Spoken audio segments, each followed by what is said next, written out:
nilikuwa hapa nikawaambia hii Mandera iliyosahaulika miaka nyingi kwa mambo ya barabara yenu tutatengeneza.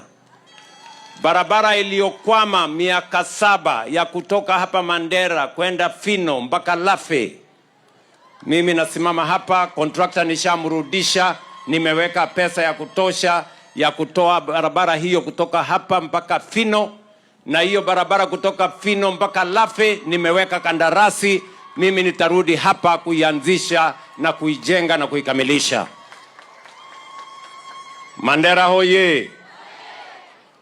Barabara ile nilisema kutoka Isiolo mpaka hapa, contractors 7, actually 8 wanaendelea na ujenzi.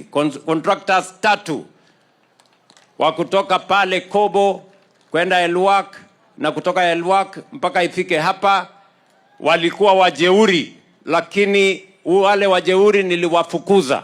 Natafuta contractors wengine ambao watakaojenga barabara hiyo. Ile annuity ilikuwa ya kutoka Ramo mpaka hapa. Tayari tumewalipa wale watu wa annuity, tumewatoa. Sasa hiyo barabara tunaweka katika program ya World Bank na tutatangaza kandarasi kabla ya mwisho wa 7. Contractor atakuwa hapa na mimi mwenyewe nitakuja kuisupervise. Waswahili wanasema ahadi ni nini? Iko dawa ingine ya deni? Si mpaka mtu alipe. Sasa wasiwasi yetu ni nini? Wasiwasi yetu ni nini? Na mimi niko hapa. Sijui kama tumeelewana. Tuko pamoja.